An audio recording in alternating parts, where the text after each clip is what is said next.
করে আর লাভ নেই, ইংলিশ কই থেকে আসতেছে কিছু বোঝা যাচ্ছে না, তাহলে আসলে কি ঘটনাটা ঘটছিল বা তোমার ইনিশিয়ালি কি স্টেপ নেওয়া উচিত এবং ইংলিশ প্রশ্ন কই থেকে আসছে। সালাম আলাইকুম বাচ্চারা, কি খবর সবার, কেমন আছো? সো ইংলিশ ইংলিশ এবং ইংলিশ, তাই না?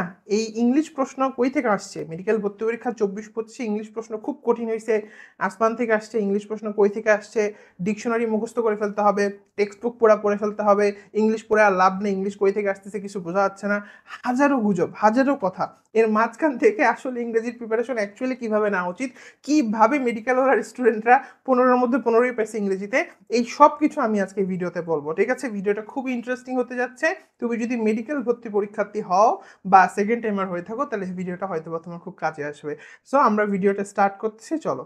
সো প্রথম কথা হচ্ছে, মেডিকেল ভর্তি পরীক্ষার যে ইংলিশ প্রশ্ন সেটা কখনোই হাতি ঘোড়া হয় না, বা কখনোই কি বলা যায় খুবই অড কোশ্চিন হয় না। কারণ টিচাররা জানে যে মেডিকেল ভর্তি পরীক্ষার্থীরা আরও বিভিন্ন subject, physics, chemistry, biology, GK এগুলো পড়ে, তো তার সাথে ইংরেজিটা রেলিভেন্ট রাখার চেষ্টা করে। ঠিক আছে, তবে হ্যাঁ, কিছু ক্ষেত্রে দেখা যায় ইংরেজির 2-3টা প্রশ্ন একটু এদিক ওদিক বা 4টা প্রশ্ন একটু এদিক ওদিক করে, বাট সেটাও কোনো ইস্যু না। কেন ইস্যু না? কারণ সেই প্রশ্নগুলো তুমি যদি নাও পারো, যদি আমি আজকে দেখাবো যে তুমি এই প্রশ্নগুলো পারবা, সেই প্রশ্নগুলো তুমি যদি নাও পারো, তাও তোমার কিন্তু কোনো সমস্যা হবে না। ঠিক আছে, আসো তো আমরা শুরু করি। আজকে আমরা মেডিকেল ভর্তি পরীক্ষা 24-25-এর প্রত্যেকটা প্রশ্ন ধরে ধরে আমি তোমাকে বলবো, যারা আসলে কি ঘটনাটা ঘটছিল বা তোমার ইনিশিয়ালি কি স্টেপ নেওয়া উচিত এবং কিভাবে মানে পড়াশোনা করলে তুমি ইংরেজিতে 15তে 15ই আশা করি তুমি পাবে। ঠিক আছে, তো আমি হচ্ছে হাসিবুল হাসান শান্ত, পড়াশোনা করতেছি ঢাকা মেডিকেল কলেজে, এবং তুমি দেখতে পাচ্ছ আমি মেডিকেল ওয়ালার ইনস্ট্রাক্টর। তো চলো আমরা ভিডিওটা শুরু করে ফেলি। সো আমাদের ইংরেজির প্রথম যে কোশ্চিনটা এবার ছিল সেটা হচ্ছে, আমি দেখতে পাচ্ছি এখান থেকে আমরা 15টাই দেখাবো ইংরেজি। হ্যাঁ, সো প্রথম যে কোশ্চিনটা খুবই ইজি কোশ্চিন, ক্লাসে অনেকবার পড়ানো হয়েছে। The adverb of the noun rotation. তার মানে কি? তুমি যদি মেডিকেল ভর্তি পরীক্ষার বিগত বছরের কোশ্চিনগুলো চেক করো, তুমি দেখবে অনেকবারই কোশ্চিনটা আসছে যে এইটা কি নাউন নাকি এটা অ্যাডজেক্টিভ, নাকি এটা অ্যাডভার্ব, বা এটা নাউন ফর্ম কি, এটা অ্যাডভার্ব কি, এটা অ্যাডজেক্টিভ কি। এগুলা খুবই কমন প্রশ্ন, রাইট? তো এটা আমরা কই থেকে, আমি মাস্টার বই থেকে পড়াইছিলাম, আমি তোমাদেরকে একটু দেখাই। দেখো, আমি যদি এখানে আসি, একদম ডিরেক্ট শুরু করতে গেলে আমরা প্রথমে কি পড়াই বলো তো? এই যে কিছু মার্কারগুলো পড়াই, এই মার্কারগুলো যদি থাকে তাহলে মোটামুটি কিন্তু, যেমন দেখো, যদি আমাদের আইএনজি থাকে, আমাদের যদি এএল থাকে, বা আমাদের যদি অ্যাবল থাকে, এগুলো থাকলে কিন্তু কি হয়? এগুলো থাকলে কিন্তু অ্যাডজেক্টিভ হয়, তাই না? সো এটা তো খুব ইজি, তাই না? দেখো এখানে কিন্তু স্পষ্ট বলছে, এই যে দেখো তোমার আইএনজি দেওয়া আছে, এই যে দেখো এএল দেওয়া আছে, এগুলো তো হবেই না। তারপর ওয়াই দেওয়া আছে, এগুলো তো হবেই না, তাই না? তাহলে আরেকটা কি আছে তুমি দেখো, এই যে দেখো যে বলছে হচ্ছে তোমার এখান থেকে আইডেন্টিফিকেশন অফ অ্যাডভার্ব। দেখো অ্যাডভার্বের লাস্টে নর্মালি এওয়াই থাকে, এলওয়াই থাকে। মনে রাখতে হবে অ্যাডভার্বের লাস্টে নর্মালি কিন্তু এলওয়াই থাকে, সবসময় এলওয়াই থাকলেই যে অ্যাডভার্ব হবে এটাও কিন্তু না, এটাও কিন্তু এক্সেপশনালি আমরা পড়াই। তুমি যদি মেডিকেলের বিগত বছরের প্রশ্ন চেক করো, আই থিঙ্ক 2013-12-13 দিকে হবে কোশ্চেনটা আসছিল, যে হোমলি একটা কি, মানে হোমলি লাস্টে কিন্তু এলওয়াই ছিল, এলওয়াই থাকলে কিন্তু অ্যাডভার্ব হবে না। তো কেউ যদি এই প্রশ্নটা বেসিক সহ সলভ করে, প্লাস এই যে মানে এই মাস্টার বইয়ের এই জিনিসগুলো একটু রুলসগুলো জেনে নেয়, প্লাস এখানে প্রচুর প্র্যাকটিস আছে। দেখো আমরা ক্লাসের মধ্যে কিন্তু প্রত্যেকটা একটা করে ধরে ধরে পড়াইছিলাম। দেখো প্রত্যেকটা, কোনটা অ্যাডজেক্টিভ, কোনটা ভার্ব, কোনটা অ্যাডভার্ব, কোনটা এই যে রিপ্রোডাকশন, এটা নিজে একটা কি, মানে বুঝতেছো? এই প্রশ্নগুলো তুমি যদি খুব ভালো মতো সলভ করো, তুমি যদি বলো যে ভাই আমি ওই 3টা লাইন আছে, ওই 3টা লাইন পরে পরীক্ষা দিতে যাবো, তাহলে সরি ভাই, তুমি পারবে না। প্রশ্ন হচ্ছে কেন পারবে না? কারণ ভাই তুমি ম্যাথের রুলস জেনে কোনো লাভ হয় না, ম্যাথ তোমাকে প্র্যাকটিস করতে হয়, রিয়েল লাইফ এক্সাম্পল প্র্যাকটিস করতে হয়, রাইট? তুমি যখন ওই একটা টপিক পড়ার পর ওই টপিকের মোটামুটি যতগুলা কোশ্চিন আসে, ঠিক আছে, মোটামুটি ধরো 100-150 যাই থাকুক, আমি কথার কথা বলতেছি, তুমি যখন বারবার ভালো করে সলভ করবা, তখন তোমার ব্রেইনের মধ্যে কিন্তু টিউনিং হবে, তুমি তখন পারবা। বাংলাদেশের বেশিরভাগ স্টুডেন্ট ইংরেজিতে ধরা খায়, এটা সবচেয়ে বড় রিজন হচ্ছে যে ইংরেজি তারা কি করে না, তারা রুলস পড়ে, কোনো সমস্যা নেই তাতে, কিন্তু তারা প্র্যাকটিস করে না। কথা বুঝতে পেরেছো? তো তোমাকে রুলস পড়তেই হবে, তার সাথে সাথে অবশ্যই অ্যাসোসিয়েটেড প্র্যাকটিস করতে হবে, তাহলে রুলসটা মাথার মধ্যে বসবে। ব্যাপারটা বুঝতে পেরেছো? আরেকটা কথা হচ্ছে, ইংরেজি কখনোই কঠিন না, তোমাকে ইংরেজি প্রতিদিন পড়তে হবে পড়ার পাশাপাশি। বেশিরভাগ স্টুডেন্ট করে কি, বেশিরভাগ কোচিং এ তো দেখা যায় ইংরেজি হয়তো সপ্তাহে 1 দিন থাকে, বা সপ্তাহে 2 দিন থাকে, বা মাসে হয়তো বা 5 দিন থাকে, কথার কথা ধরলাম। তো ওই 5 দিন বাদ আর পড়ে না, এটা কিন্তু ঠিক না। তোমাকে ইংরেজি ওভারঅল বারবার পড়তে হবে প্রথমে, তারপর প্রত্যেকটা দিন রিভাইজ দিতে হবে, দেন তুমি ভালো করবা। তো প্রথম কোশ্চেনটা আমরা ইজিলি পাচ্ছি এখান থেকে। দেখো কোশ্চেনটা কি আসছিল, বলছে রোটেশনের অ্যাডভার্ব জিজ্ঞেস করছে, তাই না? তাহলে অ্যাডভার্ব কোনটা হয় তুমি বলো তো, অ্যাডভার্ব কোনটা হবে? এই যে রোটেশনালি এলওয়াই থাকলে অ্যাডভার্ব হবে, তাই না? তাহলে আশা করা যাচ্ছে এটা আমরা বুঝতে পেরেছি, তাহলে এটা আমরা পারবো, এটা আমরা এখান থেকে কিন্তু ইজিলি বলে দিতে পারছি। ঠিক আছে, এই যে দেখো মাস্টার বইয়ের মধ্যে থেকে আমরা ইজিলি কিন্তু এটা বলে দিতে পারছি, যে দেখো এলওয়াই থাকলে অ্যাডভার্ব হবে, বাকি অপশনগুলো কেন হবে না? কারণ এই যে আইএনজি থাকলে, এল থাকলে, তারপরে যে ওয়াই থাকলে, ঠিক আছে, ওয়াই থাকলে কিন্তু নর্মালি এগুলো হয় না, টি ওয়াই এগুলো থাকলে কিন্তু হয় না। ঠিক আছে, এগুলো নাউনের মধ্যে পড়তেছে। ঠিক আছে, তাহলে আশা করা যাচ্ছে এটা আমরা বুঝতে পেরেছি। ঠিক আছে, তাহলে 1 নাম্বারটা গেল এখান থেকে। এরপর আসো পরেরটা বলছে, এইটা ভাই খুব ইন্টারেস্টিং একটা প্রশ্ন, ড্যাশ বাঙালিস আর ইন্টেলিজেন্ট। ঠিক আছে, এবার মেডিকেল ভর্তি পরীক্ষার তোমরা যদি আমার অন্যান্য অ্যানালাইসিস ভিডিওগুলো দেখে থাকো, আমি একটা জিনিস সবসময় বলছি, তুমি খেয়াল করে দেখবা যে এবার স্যার খুব ইন্টেলিজেন্ট একটা মানুষ। সে কি করছে, নর্মালি মেডিকেল ভর্তি পরীক্ষার প্রশ্নগুলো কি হয়, ডিরেক্টলি হচ্ছে তুলে দেয়। ঠিক আছে, এবার করছে কি স্যারেরা একটু আগা মাথাগুলো চেঞ্জ করে দিচ্ছে। তুমি দেখবা বায়োলজির ক্ষেত্রেও সেম ঘটনা ঘটছে, ফিজিক্সের ক্ষেত্রেও, কেমিস্ট্রির ক্ষেত্রেও তোমাকে আমি দেখাবো না কি ঘটনা ঘটছে। ঠিক আছে, তো মেইন কাহিনীটা আসলে কি, মেইন কাহিনীটা হচ্ছে স্যার একটু আগামাথা চেঞ্জ করছে, মানে একটা জায়গার প্রশ্ন বাট স্যার আরেকটা জায়গাতে ইমপ্লিমেন্ট করছে, বাট কোশ্চিন আসলে একই। আমি তোমাকে এই প্রশ্নটা দিয়ে সেটার প্রমাণ দেখে আসো। বলছে ড্যাশ বাঙালি স্যার ইন্টেলিজেন্ট। তোমার মনে হইতে পারে এটা আবার কি, এটা কমপ্লিটিং সেন্টেন্স নয়, না। কাহিনী হচ্ছে এটা, তুমি দেখো কারেকশনের মধ্যে তুমি যদি এটা পড়ে থাকো তুমি এমনি পারবা। দেখো এই যে একই জাতীয় সকলকে বোঝাইতে আমরা কি ব্যবহার করি, দি প্লাস অ্যাডজেক্টিভ ব্যবহার করি। ঠিক আছে, দি প্লাস অ্যাডজেক্টিভ ব্যবহার করি, অথবা কি করি, এন ইউজ করি, এন তারপরে সিঙ্গুলার নাউন, অথবা N plus adjective plus singular noun, আমরা এরকম কিন্তু ইউজ করি। ঠিক আছে, আচ্ছা তার মানে কি একই জাতীয় আমরা যখন সকলকে বোঝাবো তখন আমরা দি প্লাস অ্যাডজেক্টিভ ইউজ করবো। একই জাতীয় যখন আমরা সকলকে বোঝাবো তখন আমরা কি ইউজ করবো, দি প্লাস অ্যাডজেক্টিভ বোঝাবো, তাই না? তো এখানে দেখো বলছে একই জাতীয়, মানে পুরা বাঙালি জাতিকে বোঝানো হচ্ছে, এখানে বাঙালিদেরকে বোঝানো হচ্ছে, তাহলে সামনে কি বসবে, ডেফিনেটলি কি বসবে, এখানে দি বসবে। ঠিক আছে, এটা তুমি যদি ওই কারেকশনের রুলসগুলো সলভ করে থাকো তুমি এটা ইজিলি পারবা তুমি। ঠিক আছে, কারেকশনের রুলসটা তুমি যদি, এখানে আরো আছে, আমি একটা দেখাইলাম, এখানে তুমি আরো সলভ করতে গেলে পাবা ওই আবার ঘুরে উল্টে একই কথাই আসতেছে। ঠিক আছে, একই কথাই আসতেছে যে তোমাকে কোশ্চিন সলভ করতে হবে। কোশ্চিন যখন তুমি সলভ করবা তখন তোমার ব্রেনের মধ্যে খাটবে, আচ্ছা এটা এইভাবে আসছিল, তাহলে এই প্রশ্নটা এইভাবে ঘুরাই করতে পারে। ঠিক আছে, আচ্ছা আমাদের এই কোশ্চিন সলভের মাধ্যমে কিন্তু মেডিকেল পোলাপাইন আরামে কিন্তু 15তে 15 পাই গেছে, কেউ 15তে 14 12 আরামে পাইছে। মানে এটার জন্য যে অনেক কঠিন পারা যাবে না এরকম কিছু না। ঠিক আছে, আচ্ছা যাই হোক, আসো এরপর আমরা দেখি পরের কোশ্চিনটা, সেটা গেল একই জাতীয়। বলছে I have a cow which is red. মানে কত ফানি একটা কোশ্চিন। বলছে প্রিন্সিপাল ক্লজ কোনটা। আসো দেখি ক্লজ চ্যাপ্টারে এই ধরনের কোনো প্রশ্ন ছিল কিনা কোনোদিন। ঠিক আছে, এই যে দেখো, তাহলে বলছে দ্য চিলড্রেন আর সেফ। ঠিক আছে, আচ্ছা দেখো I know that he will come, underline পার্টটা কি, আচ্ছা যেটা নিজের অর্থ নিজে প্রকাশ করতে পারে সেটা কি, সেটা প্রিন্সিপাল ক্লজ। আচ্ছা দ্যাট হি উইল কাম, এটা এটার উপর নির্ভর করতেছে, তাহলে এটা কি, এটা সাবঅর্ডিনেট ক্লজ, মানে এটাকে হাতি ঘোড়া ভেড়া এমনি পারা যায়। তার মানে এটা একই জিনিস। দেখো তাহলে এটাও আমরা কিন্তু কমন পেয়ে গেছি। তাহলে আমরা এখন পর্যন্ত 3টা কোশ্চেন দেখছি, 1 নম্বর কোশ্চেন, 2 নম্বর কোশ্চেন, 3 নম্বর কোশ্চেন, 3টাই পেয়ে গেছি। আচ্ছা 4 নম্বরটা আরো ইন্টারেস্টিং। 4 নম্বরটা এবার আমি ক্লাসে পড়ানোর সময় আমি একটা জিনিস চিন্তা করতেছিলাম যে সারা জীবনই তো প্রশ্ন নর্মালি কিন্তু এরকম হয়, বুঝছো, দেখবা ওই প্রোনাউন, অ্যাডজেক্টিভ, ভার্ব এগুলো থেকে দেয়। হ্যাঁ, তো আমি চিন্তা করি যে আমরা এই ইন্টারজেকশন মানে কনজাংশন, ইন্টারজেকশন এগুলো নর্মালি হচ্ছে কি same word used in different parts বলে একটা টপিক আছে, তো ওইখান থেকে দেয়, এছাড়া দেয় না নর্মালি। তো আমি যখন ক্লাসে পড়াইতেছিলাম মাস্টার বই থেকে কোশ্চেন সলভ করাইতেছিলাম তখন আমি নিজেও চিন্তা করতেছিলাম এগুলো তো দেয়ই না, এগুলো আমি কেন পড়াই। ঠিক আছে, কেন পড়াই বলতে গেলে অবশ্যই পড়াই, তার পিছনে এবার কিন্তু আলহামদুলিল্লাহ এবার লজিক দাঁড় করাই গেছে। ঠিক আছে, তুমি দেখো বলছে ইউ মে অ্যাকসেপ্ট, তুমি হয় অফারটা অ্যাকসেপ্ট করবা নাইলে তুমি রিফিউজ করবা। তা আমরা যদি টপিকটার মধ্যে আসি, দেখো কোথায় আছে এটা, কোনো কিছু একদম হুবাহু স্যার করছে কি, যে বললাম স্যার একটু চালু আছে, স্যার কি করছে কি একটু করে চেঞ্জ করে দিচ্ছে। দেখো you may accept the offer dash you may wait for a better job. কি হবে, ইউ মে অ্যাকসেপ্ট, হয় অ্যাকসেপ্ট করো নাইলে তুমি বেটার জব পাও। ঠিক আছে, এখানে কি করছে চেঞ্জ করে বলছে you may accept the gift or you may refuse it. দেখছো একটু করে কিন্তু স্যার বললাম তো আগা মাথাগুলো চেঞ্জ করে দিচ্ছে। তুমি যদি প্রত্যেকটা প্রশ্ন খেয়াল করো, মানে স্যারে প্রমাণ করতে চাইছে আমি কোনো জায়গা থেকে ছাপাইনি, বাট আমরা যারা পড়ে আমরা তো বুঝি ব্যাপারগুলো কি হয়েছিল আসলে। হ্যাঁ যাই হোক, তাহলে এটা গেল, এটা ইজিলি খবর পাওয়া যাবে। আর এরপর আসে বলছে which of the following sentence is correct. তোমার দেখে মনে হবে কোশ্চেনটা কই থেকে দিছে। ঠিক আছে, এটা কোন রুলস এর আন্ডারে পড়তেছে বা কোথাও, এটা তুমি মাল্টিপল জায়গা থেকে সলভ করতে পারো।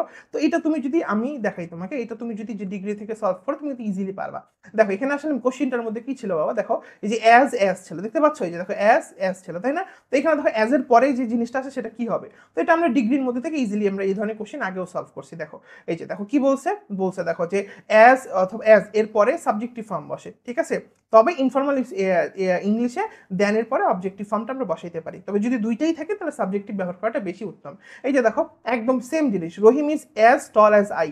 দেখতে পাচ্ছ, Rahim is as tall as I. ঠিক আছে, তাহলে দেখো ওই সেন্টেন্সটা এই সেন্টেন্সের মধ্যে কোনো পার্থক্য নেই। তুমি বলবো যে ভাই ওখানে তো রহিম আছে, এখানে তো ক্যান লেখা আছে, মিললো কোথায়? তুমি যদি এখন বলো ভাই ওয়ার্ড বাই ওয়ার্ড ধরে ধরে মিলাম, তাহলে তো বিপদ ভাই, তাহলে তো তুমি মানে পড়াশোনা করার স্টুডেন্ট না, তুমি আমার লজিক বুঝতেছো না, তোমার এটা তো এই ভিডিও তোমার জন্য না আসলে। ঠিক আছে, দেখো can you run as fast as he can, same question. ঠিক আছে, ক্যান ইউ রান, তাহলে ইসারি জাস্ট সেন্টেন্সটা কি করা ছিল, ইউ ক্যান রান বলতে পারো, মানে এটা অ্যাসার্টিভ করা ছিল, এটা জাস্ট ইন্টারোগেটিভ করছে। সেম জিনিস, as fast as he can, as fast as he can, মানে সামনে যে টেন্সটা হবে পরে ওই টেন্সটাই তুমি বসাবা। ঠিক আছে, ক্যান একবার তো বলছে, পরে আর বলার দরকার নেই, তো এটাই হচ্ছে আনসার। ঠিক আছে, তাহলে আমরা এটা কিন্তু ডিগ্রির নলেজ দিয়ে আরামে সলভ করে ফেলতে পারি। ঠিক আছে, আচ্ছা এরপরে আসো বলছে আর্টিসান, এটা নিয়ে তো প্রচুর প্রোপাগান্ডা মারামারি, এটা কই থেকে দিছে, কেমনে আসলো, বাট একটু আসলে আমার মনে হয় মানে সবারই একটু কোনো অ্যানালাইসিস করে আঁকানো উচিত যে প্রশ্নগুলো কই থেকে দিচ্ছে, কিভাবে দিচ্ছে, কেন দিচ্ছে, তাহলে পোলাপাইনদের জন্য ইজি হয়। এখন যদি আমি তোমাকে বলি এই যে দেখো মেডিকেল একটা সিনোনিম মেনটেন দিচ্ছে, এটা করতে কমন পড়ে না, তাহলে কি কাজ, তুমি ডিকশনারি মুখস্থ করো ভাই। এই ধরনের কথাবার্তা বলে আসলে মানে পোলাপাইনদের উপর প্রেশার বাড়ানো হয়, আসলে কোনো কাজ হয় না, তাই না? তো কোশ্চেনটা কই থেকে দিছে, প্রথম কথা হইতেছে ভাই এটা একটা ডি ইউনিটের কোশ্চেন মানে কপি করছে। প্রথম কথা, তোমরা যারা মেডিকেল ওয়ালাতে ছিল তোমাদেরকে কিন্তু এ ইউনিট, বি ইউনিট, তারপর ডি ইউনিট এগুলোর কোশ্চেন সলভ করানো হয়েছে, তাই না? তো এখন ডি ইউনিটের কোশ্চেনটা কেমন ছিল আমি তোমাকে দেখাই, আসো। তো কোশ্চেনটা ছিল এরকম, দেখো খুবই ইন্টারেস্টিং। দেখো বলছে a troupe of dash has gone to entertain the soldier. হ্যাঁ দেখো আর্টিস্ট, দেখো আর্টিস্ট, ঠিক আছে, এটাকে তারপর হচ্ছে আর্টিসান, তারপর দেখো আর্টিফিসার, তাই না? তো এখানে স্পষ্ট করে বলা আছে আর্টিস্ট মানে চিত্রশিল্পী আর আর্টিসান মানে হচ্ছে কারিগর, তাই না? তাহলে আর্টিসান কি হবে বলো তো এটা, এটা যদি আমি বলবো যে ভাই এটা তো মিললো না, মানে এই দেখো তুমি একটা বাচ্চা যদি এই প্রশ্নটা সলভ করতে যায় তো সে বাকিগুলো দেখবে না, বাকি প্রত্যেকটা অপশন সে খেয়াল করবে, তাই না? হ্যাঁ প্রত্যেকটা অপশন সে খেয়াল করবে, আর্টিস্টি বা আর্টিস্ট বা আর্টিসান প্রত্যেকটা জিনিস সেখানে খেয়াল করবে, তো এটা ইজিলি পারা যায় আর্টিসান মানে হচ্ছে কি বলতো কারিগর। এছাড়া তোমরা যারা যে বললাম ডি ইউনিটের প্রশ্ন আলাদা করে সলভ করছো, তুমি একটু দেখো যে দেখো ডি ইউনিটের প্রশ্ন দেখছো, আচ্ছা তাহলে এটা আশা করা হচ্ছে বুঝতে পেরেছো কই থেকে আসছে। দেখো আর্টিসান মানে কি, ক্রাফট পার্সন, ক্রাফট পার্সন মানে কি যে কোনো কিছু ক্রাফট করে, তৈরি করে, ঠিক আছে? ক্রাফট তো হবে না, প্রডিউসারও হবে না, আর্টিস্ট তো জীবনও হবে না, ঠিক আছে? তাহলে আশা করা যাচ্ছে এটা আমরা বুঝতে পারছি, ক্লিয়ার? এগুলো কিন্তু বুঝতে হবে। এখন একটা কথা কি, তুমি যদি ইংরেজি কই থেকে আসে বা মেডিকেলের প্রশ্ন কই থেকে আসে না বুঝে শুধু হুড়াহুড়ি ধুমরাধুমরি করে পড়ো, খুব বেশি দূর আগাইতে পারবে না, বা চান্স পাওয়া এখন অনেক কঠিন। কারণ কি, আগে একটা সময় ছিল যারা পড়াশোনা করতো তারা চান্স পেতো, কিছু পোলাপাইন পড়াশোনাই করতো না। ভাই এখন যুগটা চেঞ্জ হয়েছে, এখন মানুষ পড়াশোনা করে। আমি কি বোঝাতে পারছি? এখন ওই যে লো থেকে লোয়েস্ট যে বাচ্চাটা আছে সেও কিন্তু পড়াশোনা করে। এখন প্রশ্ন হচ্ছে যে পড়াশোনা এখন করলেই হবে না, পড়াশোনার চোখ কান নাক মুখ খুলে করতে হবে যে আসলে আমি কি পড়তেছি এবং কতটুকু পড়তেছি এবং কতটুকু ইফেক্টিভ হচ্ছে। তুমি যদি অ্যানালাইসিস করে না পারো যে আমি যে প্রশ্নটা পড়তেছি বা যে পড়াটা পড়তেছি এই পড়াটা আমার পরীক্ষার জন্য কতটুকু উপযোগী হচ্ছে বা আমার এখান থেকে কতটুকু কমন আসবে, তাহলে আসলে খুব মানে এটা যদি না করো খুব একটা লাভ হবে না। হ্যাঁ সরি টু সে লাভ হবে না। তুমি ধরো তুমি একদম পুরা বই, যেমন আমি খুবই ইন্টারেস্টিং জিনিস আমি সবসময় এটা আমি এই পরীক্ষার পর থেকে বলতেছি যে কোষ, অনেকে আছে কোষ চ্যাপ্টার পুরোটা মুখস্থ করে ফেলছে কিন্তু কোষ চ্যাপ্টার থেকে কোশ্চেন কি আসছে তুমি যদি দেখো, এখানে কোষ চ্যাপ্টার থেকে প্রশ্ন আসছে হচ্ছে কি বলতো, দেখবা তুমি যে কোষ চ্যাপ্টার থেকে কিন্তু প্রশ্ন করছে কোষের কোনটা শক্তিঘর কোনটা, মানে খুবই সিম্পল সিম্পল কিছু কোশ্চেন আসছে এখান থেকে। এখন তুমি যদি এগুলা নিয়ে হচ্ছে মানে তুমি যদি কোষ চ্যাপ্টারটা ভাবো আমি পুরোটা মুখস্থ করে ফেলবো, লাইন বাই লাইন আমাকে একদম ধদ্ধ করে বলতে পারতে হবে, ব্যাপারটা কিন্তু এরকম না, ঠিক আছে? আবার মানে এই জিনিসগুলো তোমাকে বুঝতে হবে, তোমাকে কি নিচে ঠান্ডা মাথায় মানে বলে না যে তোমাকে আগে প্রতিযোগিতায় অংশগ্রহণ করার আগে প্রতিযোগিতার যে ক্রাইটেরিয়াগুলো রুলসগুলো ফরমেশনগুলো এগুলো তোমাকে বুঝতে হবে। হ্যাঁ এই ভিডিওতে আমি কিন্তু কোনো জায়গায় বলি নাই যে আমার কোর্সের মধ্যে ভর্তি হও বা আমার কোর্সে না ভর্তি হলে তোমার চান্স হবে না, আমি তোমাকে সব পড়াই দিছি, এরকম বলি নাই, বাট আমি তোমাকে বলতেছি হোয়াট ইট শুড বি, মানে কি হওয়া উচিত আসলে তোমাকে বুঝতে হবে। ব্যাপারটা বুঝে গেছে? কি হওয়া উচিত এটা তোমাকে আগে বুঝতে হবে, তাইলে তুমি পারবা। তোমার কাজ হবে খুব সিম্পল, যে কোনো টপিকগুলো আমি তোমাকে দেখাচ্ছি না এই টপিকের আন্ডারে, এগুলো ভাই খুবই সহজ জিনিস আমি তোমাকে বলতেছি। তুমি যে কোচিংয়ে পড়ো যেখানেই পড়ো সবাই ভালো পড়ায়, তুমি কি করবা, তুমি প্রত্যেকটা টপিকের আন্ডারে মোটামুটি 1.5 থেকে 200 প্রশ্ন যেগুলো থাকে মাস্টার বই বা এরকম একটা ভালো বই কিনে নিবা, সেখান থেকে তুমি সলভ করবা। ধরো তোমার কোচিংয়ে আজকে কথার কথা কারেকশন টপিক্সটা আছে, তোমার কাজ কি হবে, কাজ হবে যে আমার মোটামুটি 200-300 বা যেগুলো প্রশ্ন আসছে পড়ার পাশাপাশি, কিন্তু কোনো ব্যাপারই না সকালবেলা দুপুরবেলা রাতের বেলা যদি তুমি বইয়ের পাশাপাশি একটু করে পড়ো, বেশি সময় কি লাগে বলো না, হয়ে গেল কিন্তু মাঝখান দিয়ে। তার মানে তুমি কিন্তু কোশ্চেনগুলো ভালো মতো সলভ করছো, তুমি কিন্তু রিভিশন দিচ্ছ, তুমি তো পারবাই, তাই না? বোঝানোর ব্যাপারটা সিম্পল লজিক, সিম্পল জিনিস, বাট এটাকে আমরা অনেক কঠিন বানাই ফেলি যার কারণে কিন্তু আমরা পারি না। ঠিক আছে, আচ্ছা সেখানে তোমরা আসো, দেখো তাহলে এই পরের প্রশ্নটা বলছে অ্যানিবডি কি, বা এটা মানে কি আর বলবো, আসো দেখো প্রোনাউনের মধ্যে যদি আমরা ঢুকি, দেখো ডিরেক্টলি বলছে, ডিরেক্টলি কি বলছে দেখো, বলছে anybody can apply for the job, anybody কোন প্রোনাউন, হ্যাঁ এটা হচ্ছে ইনডিফিনিট প্রোনাউন। মানে তুমি যদি খেয়াল করো প্রোনাউন থেকে প্রশ্ন দিতে দিতে দিতে মানে টায়ার্ড হয়ে গেছে স্যারেরা, তাও বলবেন পারে না। ঠিক আছে, যাই হোক তাহলে এটা আমরা দেখলাম হুবহু কমন পাইছি। এরপরেরটাও আসলে হুবহু কমন আছে, দেখো বলছে he dash when the teacher inter, when এর রুলস থেকে, তাই না? মানে একটা বাচ্চা যদি সলভ না করে, যেমন আমার স্পষ্ট মনে আছে আমি যখন রাইট ফর্মস অফ ভার্ব ক্লাসে সলভ করাইতেছিলাম তখন দেখো এখানে আমি তোমাকে একটু দেখাই, হ্যাঁ দেখো এখানে প্রায় আচ্ছা আমাদের এটা হচ্ছে 8 নম্বর পেজ, হ্যাঁ পরে আবার নিজে হারাই ফেলবো। আচ্ছা 8 নম্বর পেজ আমি তোমাকে দেখাই, এখানে প্রায় কোশ্চিন আছে টোটাল কতগুলো দেখো, প্রায় তোমার কত 600-র কাছাকাছি, ঠিক আছে? আরো বেশি হবে মানে 650-600, ঠিক আছে 700 হয়ে যেতে পারে। তো আমি প্রায় 650-700 এরকম কোশ্চিন সলভ করেছিলাম, মানে ইয়োরটানের আগ পর্যন্ত সবগুলোই করাইছিলাম। তো 650-700 কোশ্চিন সলভ করে অনেক বাচ্চাই বলছিল ভাই কি দরকার, দরকার নেই তো, মানে এতগুলো তো পারবো না। বাট কাহিনী হইতেছে ভাই তুমি যদি সলভ না করো তুমি তো এমনিতেও পারবা না। ব্যাপারটা বোঝো নাই? এখানে যেহেতু প্রত্যেকটা একটা নাম্বারের জন্য যুদ্ধ হচ্ছে, তোমার কাজ কি? তোমার কাজ তো পড়াশোনা করাই না? তো তোমাকে পড়াশোনা করতে হবে, তোমাকে সলভ করতে হবে কোয়েশ্চেন।